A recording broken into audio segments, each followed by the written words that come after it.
Hello, listeners. We are your co-hosts, Janine Bailey and Marie Quigley, for the Empower World Coaching and Leadership Podcast. Empower World brings guests who are making a difference to the world to inspire coaches and leaders who lead with mind, heart, and soul. Hello and welcome, listeners, to the next episode of the Empower World Coaching and Leadership Podcast. And today, not with Marie, and I am very delighted to be here with Nicola Spencer-Perera.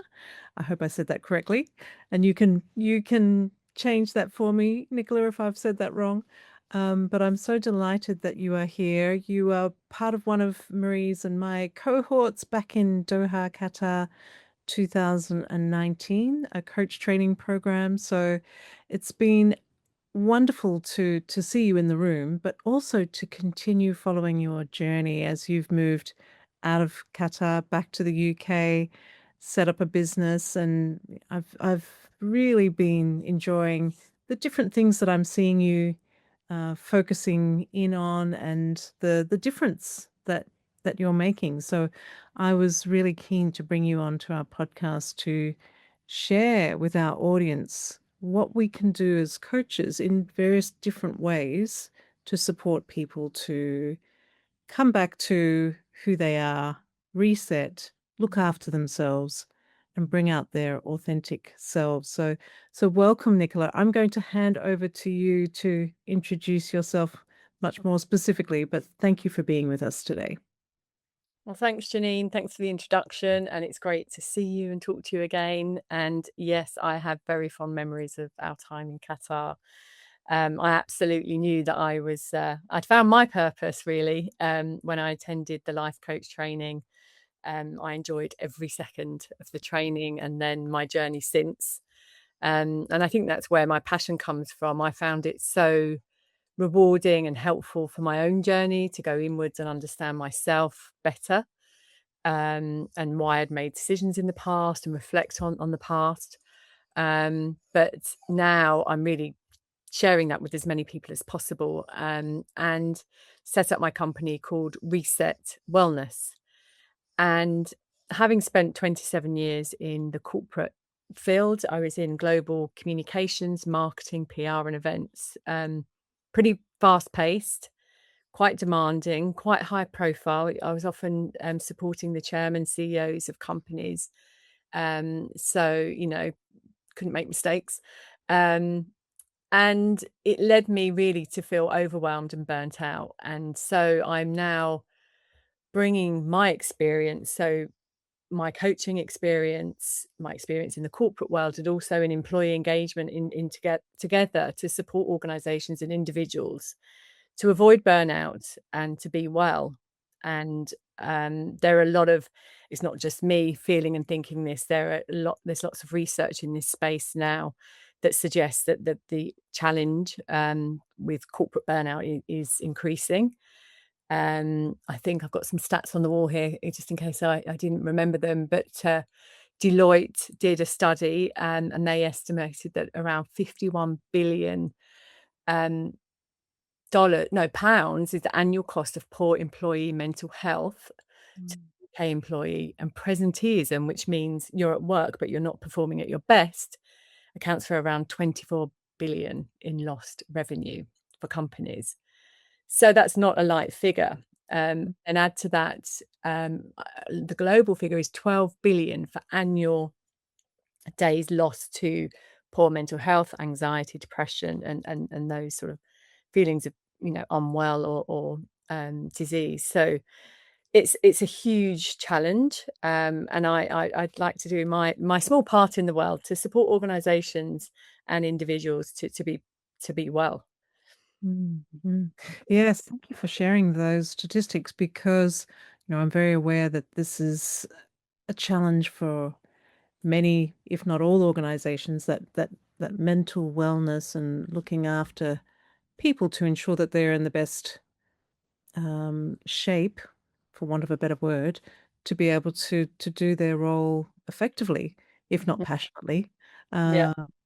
So I've heard that trend that you've been speaking about, how it is ramping up in terms of the cost of not looking after our people and Mm, the mental stress and pressure that um, is on people today. But hearing those numbers, that mm. really puts everything into context and light as you share that. So thank you for bringing that into the podcast. And one of the things that I read about yourself, Nicola, is really having a passion of not obviously just bringing this reset and wellness into the workplace as a one-off thing, but actually really supporting organizations to create a culture, because I think that many companies, organizations can fall into that trap of perhaps doing a thing here and there,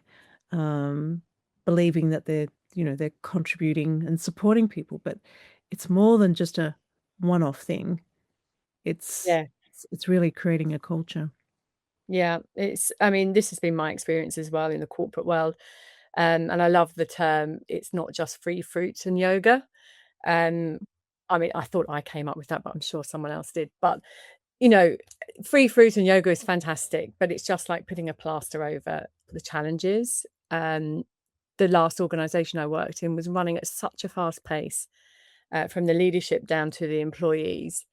Um, and yes, they had a yoga on a Tuesday night, but if your manager's emailing you at midnight and giving you unrealistic deadlines, you don't feel safe enough. Psychologically, safety is a big challenge. So you don't feel safe enough really to tell your manager for fear of losing your job that you feel stressed and overworked.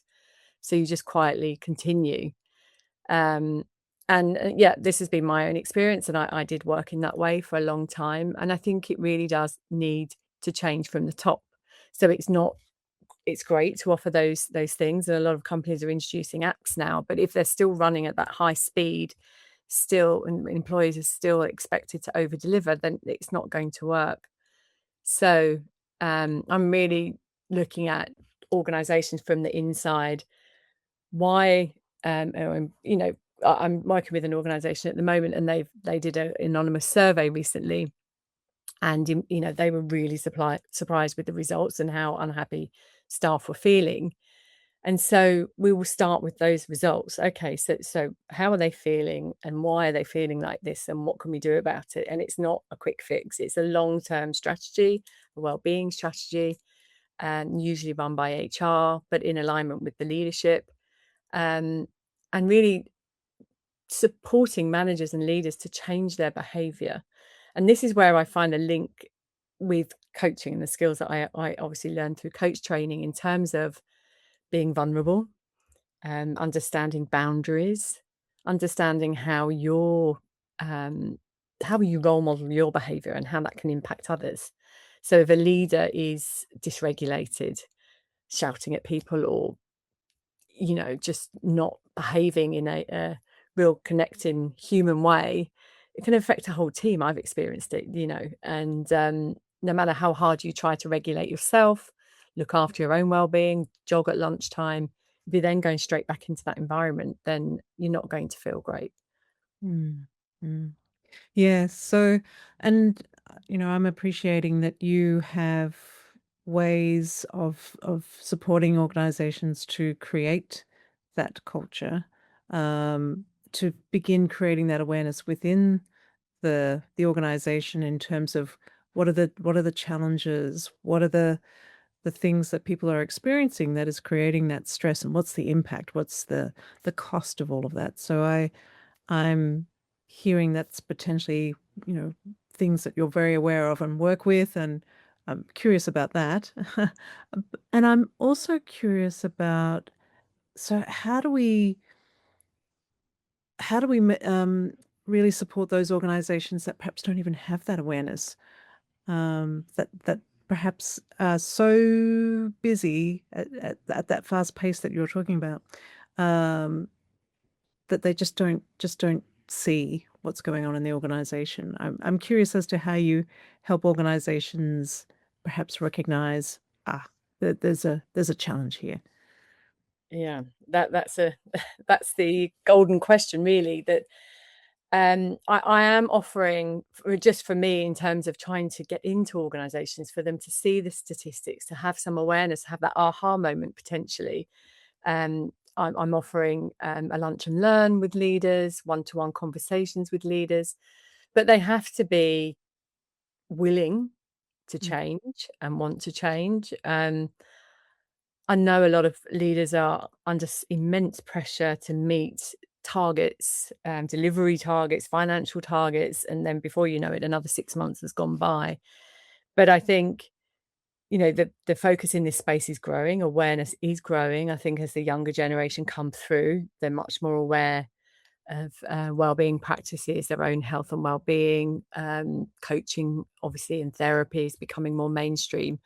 So I think it is going to take a long time. But for me personally, just starting with a conversation, just listening, uh, mm, and really trying to change that mindset. The value of having well engaged employees is immense. mm, Other stats, so the average return on an estimated investment. So for every £1 an employer invests in its workforce in mental health and wellbeing support, the return is almost £5. So that there is evidence that it is, it does offer a great return, but it's the mindset change. So I think it happens slowly. There are organizations that are already modeling this and doing some, KPMG, Google, Apple have programs. But I have worked with another big financial company, and the head of well-being was at an event that I went to. Yet I know from being in Qatar, the staff on the ground are not feeling that. So that's also tricky within a huge global organization, um, making sure that those initiatives are filtering down to the masses. Um, Manager training, in a lot of us fall into management positions without much training. You go up your career ladder, and by default, you end up managing a team that you might not be set up to. You might not have the individual personality or care for a team to be in that role. So it's not everybody is a natural leader. And I know that's not a criticism, but I think we need to be tougher about that as well. yes. It's amazing how that pattern just continues to keep to keep happening, even though we've been, as a human race, we've been aware of that being a Yeah. challenge for many Yeah. decades, yet it still continues to show up, and again in really high profile organizations. So, and that was certainly something that I experienced when I was in Qatar as well. You know, fantastic technical people that did a brilliant job in their technical roles, Mm. elevated to looking after a team and potentially not equipped, which makes it challenging for them and then Yeah. the people that they manage, Yeah. lead. Yeah. Mm. And so it will be a gradual change. I mean, something that I did at the last company I worked in, I think I've chatted to you about this, was I was the wellness support for a team that were managing a really high profile event. A lot of pressure from the CEO down, and um, I ran Wellness Wednesdays and a drop in session. I had the support of the leadership. Um, and people could drop in, and we discussed all themes, coaching themes, daily routines, how they could support themselves, but also I kept an eye on workload, and I could see, if people were going under with their workload, and then I had the permission from them and from the leadership to raise it up, to say, okay, we need workload distribution here. This person is feeling stressed, and that type of thing, companies could implement. Send one person on some training, give them the support to support their teams. I think there are a lot of mental health awareness coaches now in organisations, but it's more really looking out for people that are, I guess it's similar, really. They're on the edge, but raising it up and having those mechanisms in place to support managers, to support individuals. I think, as I said before, a lot of people still feel unsafe to raise their concerns, and just continue working Mm. that pressure. Yes. And again, I really appreciate that you brought in the statistic that for every pound, the the reward of that is a £5 return on that investment into wellness. Mm, And I think that's really significant because I was wondering, you know, is part of um, the challenge for organizations to do that is to recognize, well, if we invest in that, potentially we lose productivity. We can't stay on track with the targets that we've set. But by sharing that, it sounds like actually we can do better. We can do far better. Um, yes. mm. And that statistic, Nicola, where does that come from? So this is from Deloitte, 2024, a study that they did. So there's several studies in this space from big organisations that are quite recent. And I know there's a lot of people out there that are trying to change mindsets and support leaders. Um, but yeah, I think it's huge cultural change for a lot of people. Yeah. And so getting that message across that this is so worth it is paramount. And so Nicola, how I'm curious, how do you support organizations to look after their mental health? What are perhaps some of the things that you recommend introducing into organizations? So obviously, I would start with a wellbeing audit. So if they haven't done that already, send out a anonymous questionnaire to employees, a pulse check, sensing where they are, how they're feeling, are they engaged with their work, any challenges they're facing. Really honest if they can. Hopefully, people will be honest. So that gives you a baseline of where the company is at and where the priorities might lie. Start with the leadership. So talk to them about everything we're talking about now, what the statistics are, what it means to have employees that are engaged and well, how it can benefit the organization, how it needs to be a culture change. And then it's almost like I would offer them tools and mechanisms to support their staff. And it would be a gradual implementation of a strategy. So for instance, when you host a meeting, could you start with 2 minutes of breath work and breathing? Can you ask people how they are, but actually, how are you? Like we do in coaching, not just oh, good, thanks, onto the meeting, but encouraging people to be vulnerable. So if a leader role models that behavior, so if I come in and say, oh, really sorry if I seem a bit off today, but I've got a sick mother I'm looking after and I'm really tired. Everyone's got something. So role modeling that honesty and that vulnerability, role modeling leaving the office at a good time. I had a great chairman actually in Qatar, and he had 3 young children. And he always left around 6 to have dinner with his wife and boys, play football with them. May have got back online later, but that gave me the permission to get home to my girls. And so role modeling that behavior leads to more satisfied employees, and they feel that they can do the same. Um, and then I offer a whole variety of things depending on the organization, but teaching or supporting employees to understand what their values are, how are they with their own boundaries. So what I've done before is teaching people to put those stops in, so those micro resets I call, into the diary. So rather than going from one meeting to the next, put that space in. And the more people do it, the leaders do it. Reset break or well-being break. It could just be 5-10 minutes, as well as a lunch break. That would start to filter through the organization, but it needs to be consistent. It needs to be led by the leadership. And then more of a deep dive. If they have the budget, workshops, away days, really touching on all of these subjects.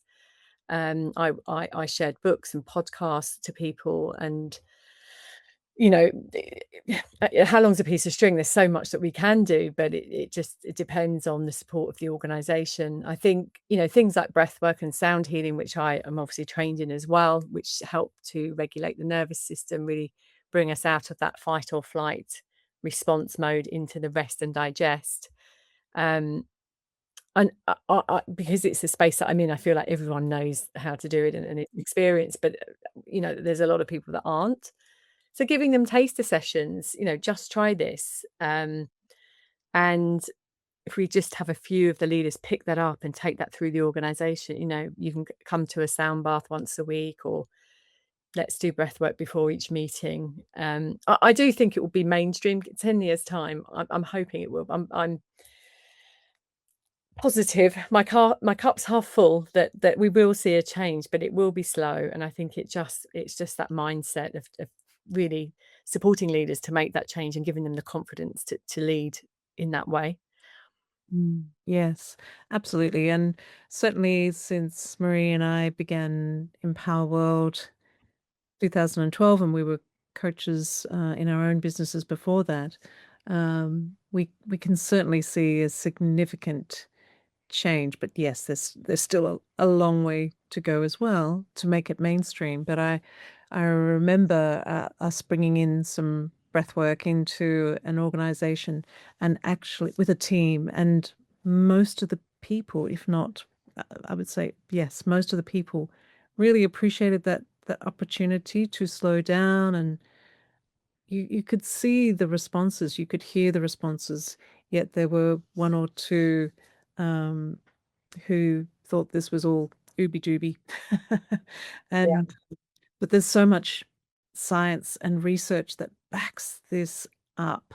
And yeah, the neuroscience behind wellness, again, there's so much scientific evidence that is shared with us that actually these practices have an opportunity to help us to recenter, think more clearly, make decisions more effectively, uh, and really give our body a break, and release those chemical, naturally made substances in our body that just helps us to be more effective at what we do, um, and to connect. We are in a world of people, so that's also very important to be able to work with our fellow colleagues as well. Um, So Nicola, what would you like to share that really, maybe it's an example, specific example, or a trend, or whatever it may be, with our audience about the work that you do that really demonstrates the power of um, resetting ourselves and looking and taking care of ourselves? um, well, I think with the company that I worked on, so I was actually within an organization, and I had come back from Qatar, joined the organization, and we were delivering a huge global event. CEOs were flying in for the event from all over the world, from the Microsoft CEO to the head of Shell. So it was very high profile. And I joined quite late, so I think it was about 3 months out from the event. But I'd had 20 years of event experience, so kind of hit the ground running. And the first thing somebody said to me about the event was, "Oh, get ready to get scurvy because you won't see much daylight over the next 3 months." And scurvy is a lack of vitamin D, is it? I think something Mm, we used to yeah. get. So, and immediately I had that feeling, this is I don't value this way of working. I don't want to be here. But, financially, I just landed this job. I was still a bit of a people pleaser and just rolled up my sleeves and got on with it. Um, but the whole team were, I mean, the director that was managing the event at the time, was just working 24 hours a day, demanding, demanding, demanding, demanding from the team. People were off sick. We all cried at one time or another with the pressure. We got through it, we delivered, and from the outside, the event was amazing. But there was an HSC issue, Some people raised this up and it went right up to the top. And I the event was coming around again in 2 years' time, and I made it my mission to support the team for that not to happen again. And as I said, it's not difficult, I think, because it'd been I mean, the management had to listen because it'd been raised up to the highest level. So I had their ear. Um, I worked with the head of wellbeing. We put together a strategy for the team. There was a director of the event. I worked together with him. And so it was just something that happened on a daily basis that we got used to talking about. People got used to feeling vulnerable, checking in with each other, checking in with the leadership. I planned an away day, so all the leaders, the head of wellbeing, the doctor from the medical team came along, and he gave a talk on burnout. The director of the event shared her daily routine, so what it looked like for her. She had 2 children. She was traveling back and forth from Paris to London, how she put boundaries in place to manage her energy. Um, and so that role modeling began. And as well as that, I had the Wellness Wednesdays. So that was the drop in confidentially. People could talk to me to raise any concerns that I could then raise up to the medical team or the leadership. And so there was that safety, there was that support. I had such great feedback from the leadership downwards when I left. You know, some things that I wasn't really aware of at the time, and some people that I didn't even know were following the content, because I shared a lot of content with the team to support them with their well-being. Came out of the woodwork and said how amazing they had found the content, and they wish they'd had access to this. I mean, obviously they have access, but not the awareness. Um, and the event was a success, and the team were happy. So it just shows you that the same event can be delivered with a well team. And yeah, they didn't end up in the medical center or taking weeks off work. So ultimately, the unseen cost of that time. I mean, at the last event, I was off sick for 2 weeks after it. So, you know, that lost time to the company, if you add all of that up, and it didn't cost them much because I was already in house. So yeah, that's an example of just a small example of how, you know, what a difference this type of work can make. Mm. That's a really powerful example of how when there is that focus and that commitment, what the difference can be for the organization, the teams, etc., the outcomes. And just for the audience, for their information, you shared there was a HSC, was it Oh, HSC? yes, health, safety, and environment. So I was in the energy industry, so lots of acronyms. Um, and so they're very hot on physical safety. So obviously they work on oil rigs around the world, and so the physical safety is that they have an aim for 0 accidents, of course. So I would love to see, you know, mental and personal safety and well-being, the approach to be the same, and given that level of support. And I you know, we used to check in and have a safety moment in meetings. So you know, from if you're out on a rig, obviously there's more opportunity to perhaps make a mistake that could be potentially harmful to somebody. But we would share our own personal, you know, oh, I left my bag and I tripped over it. I left it by my chair. But imagine if that was a well-being check-in. So Janine, how are you feeling today? How did you sleep last night?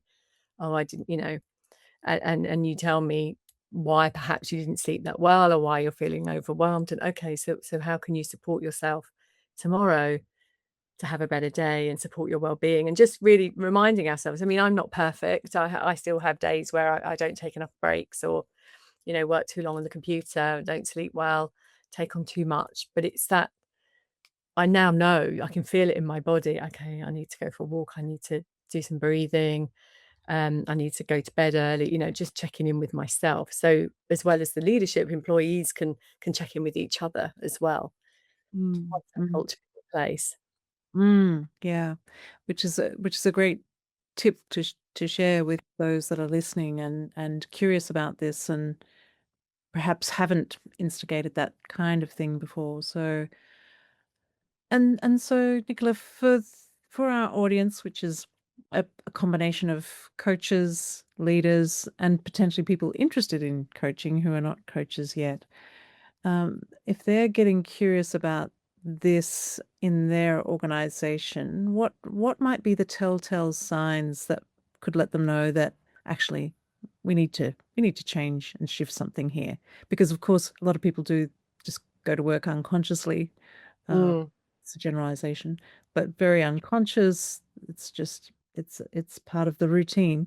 But what might be the telltale signs that let people know that actually there's something that needs to change here in support of us all?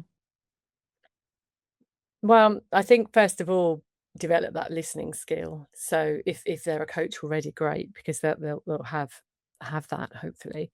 Um, so the telltale signs, in my opinion, in meetings where people look disengaged, physically look disengaged, um, they're sort of looking down, they're not making eye contact. When you deliver a message, they're not really, engaging with the conversation. They're just listening, think, "Oh, yeah, nothing will change," and off they go. And that kind of, skepticism, people become skeptical. Um, Absenteeism, if people are off sick, running late often, they're not engaged, they don't want to be at work, they're not feeling well. Productivity levels, if people are not as productive as they used to be, there could be a challenge there for them. Check in with them, "Oh, I've noticed you're not delivering how you used to be. Can I support you?"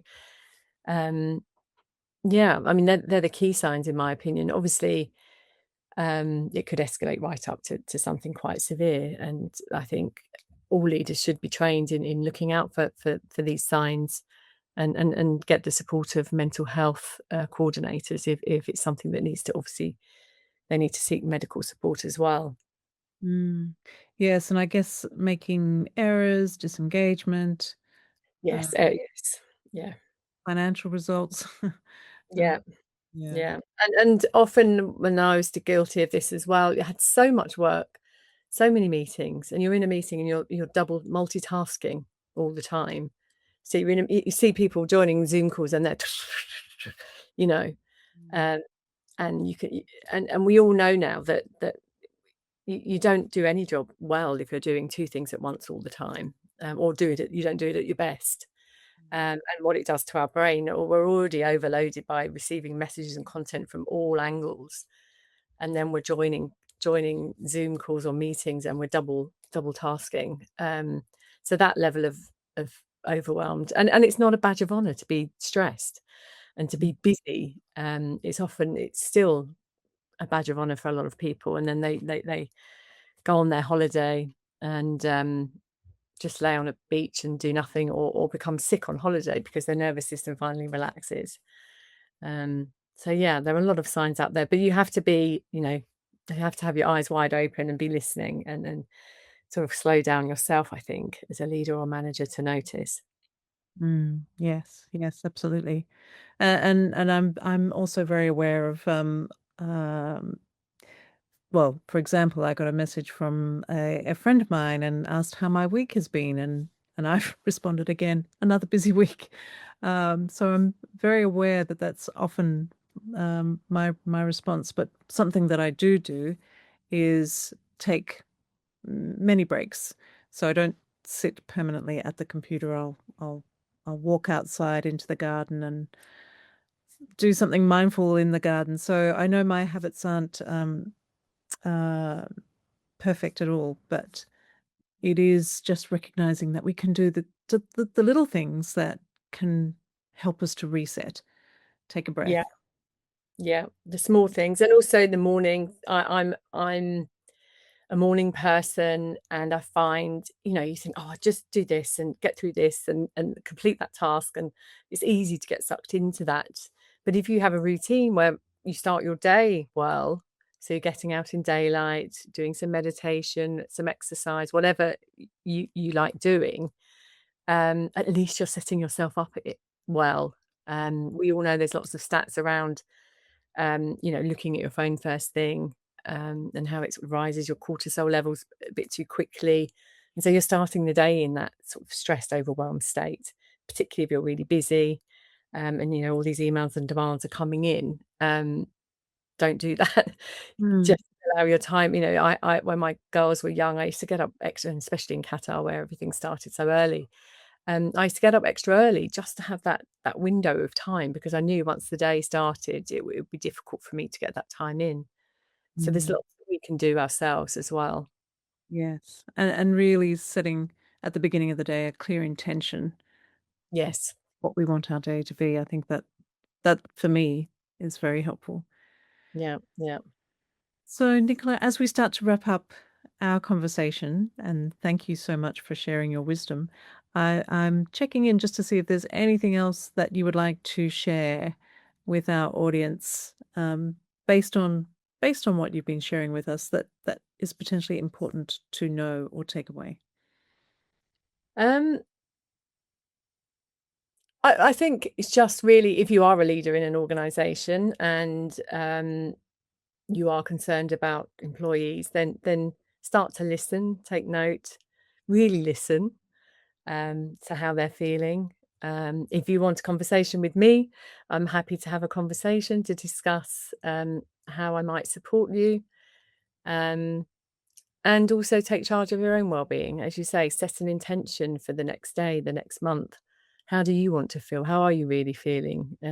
How can you make small changes in your life to support yourself, and your well-being? Because something I didn't mention actually is that the build-up of this continued stress. I mean, there is a rising. I'm not making the direct link because I'm not in that world, but there's a rising things like cancer and disease, and there are theories out there that look at stress, and the more stressed we are, and the if we're not getting enough sleep and recovery, then our bodies start to disease. And so what we're doing now, we might think, well, we're young enough and fit enough now to cope, but it can hit us later in life. So I think having that mindset as well, supporting my body now so I can live a long and healthy life, hopefully. Yes, absolutely. Thank you, Nicola, for being with the Empowered Coaching and Leadership podcast. Really, again, appreciate your insights, experience, wisdom, knowledge. And I trust that this will really support some of those listeners out there that perhaps may have not really paid so much attention to this. And that might spark something, which we, again, trust in 10 years' time, this will be very mainstream. Um, Hopefully, yes. yeah. So listeners, you can obviously connect with Nicola. The details are with the podcast. And if you enjoyed this podcast, or if you know of people that could benefit from what Nicola has shared today, please do pass it on. And thank you for listening. Thanks, Janine. Thanks for having me. An absolute pleasure. Really, really great to reconnect. Thanks for listening. You can find out more about us on our website www.empower-world.com and on our social media networks Facebook, LinkedIn, Twitter, Instagram and YouTube. Be empowered.